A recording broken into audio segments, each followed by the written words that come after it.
ये कहानी है 1938 कैरली नाम के एक आदमी की, हंगेरियन आर्मी में, और वो उस कंट्री का बेस्ट पिस्टल शूटर था।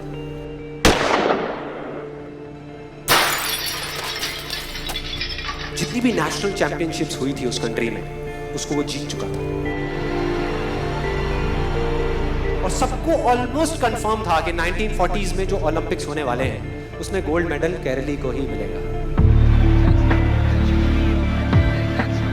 और उसने सालों से ट्रेनिंग करी थी। उसका एक ही सपना था, एक ही फोकस था कि मुझे अपने इस हाथ को दुनिया का बेस्ट शूटिंग हैंड बनाना है, बेस्ट बनाना है, बेस्ट बनाना है। और वो कामयाब हो गया, उसने बना लिया बेस्ट शूटिंग हैंड। सिर्फ 2 साल का फर्क था। 1938 में एक आर्मी का ट्रेनिंग कैंप चल रहा था, क्योंकि वो आर्मी में था। उसके उसी हाथ में जिससे उसने गोल्ड मेडल जीतना था, उसमें एक हैंड ग्रेनेड फट गया और वो हाथ चला गया। जो उसका सपना फोकस था, सब खत्म।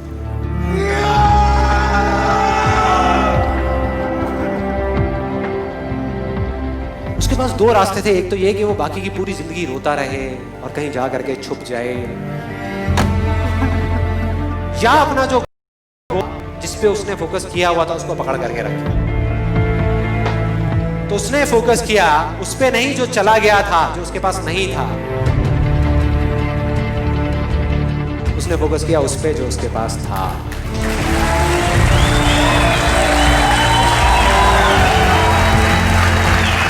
जो उसके पास था, और क्या था उसके पास में? एक लेफ्ट हैंड, एक ऐसा हाथ जिससे वो लिख तक नहीं सकता था। 1 महीने तक उसका हॉस्पिटल में इलाज चला इस हाथ के लिए, और सही 1 महीने बाद अपनी ट्रेनिंग शुरू करती इस हाथ के लिए।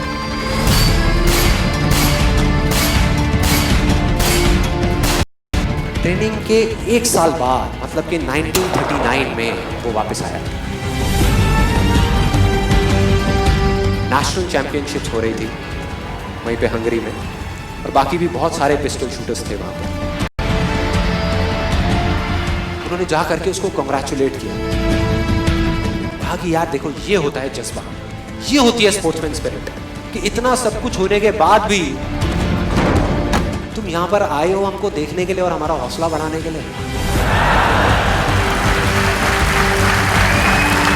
किसी को नहीं पता था कि वो 1 साल से अपनी ट्रेनिंग कर रहा था लेफ्ट हैंड की, और उसने जवाब दिया, मैं यहां पर तुम्हारा हौसला बढ़ाने नहीं आया, तुम्हारे साथ कॉम्पीट करने आया हूं, तुमसे लड़ने आया हूं, तैयार हो जाओ। और कंपटीशन हुआ। बाकी सब वहां पर जितने भी लोग थे वो कॉम्पीट करते अपने बेस्ट हैंड से। ये कॉम्पीट कर रहा था अपने ओनली हैंड से, ओनली हैंड से। कौन जीता? The man with the only hand, केरली जीत गया। लेकिन वो यहां नहीं रुका। उसका गोल क्लियर था कि मुझे इस हाथ को इस कंट्री का नहीं, इस पूरी दुनिया का बेस्ट शूटिंग हैंड बनाना है। उसने अपना सारा फोकस उठा करके डाला 1940 पे, जब ओलंपिक्स होने वाले थे।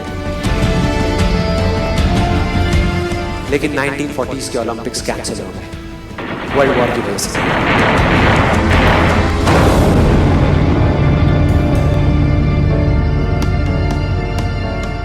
उसने अपना सारा फोकस उठा करके कहां डाल दिया? 1944 में जो ओलंपिक्स होने वाले थे उसके ऊपर। और 1944 में जो ओलंपिक्स होने वाले थे वो भी कैंसिल हो गए वर्ल्ड वॉर की वजह से। फिर से कैंसिल।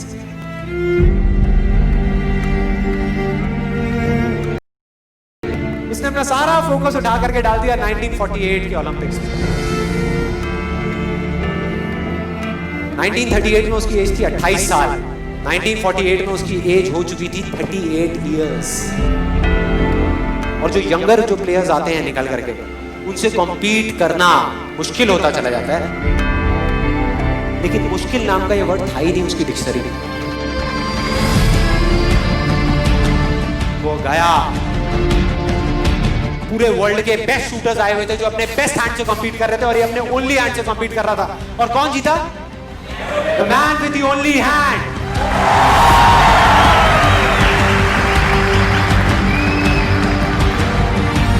लेकिन वो तब भी नहीं रुका। 1952 ओलंपिक्स, दोबारा कॉम्पीट किया उसने, और इस बार गोल्ड मेडल कौन जीता? गैरल ली। 4 साल बाद दोबारा से, और पूरी की पूरी हिस्ट्री को बदल करके रख दिया ओलंपिक्स ने। इस पर्टिकुलर कंपटीशन में उससे पहले किसी भी ने लगातार 2 गोल्ड मेडल्स नहीं जीते।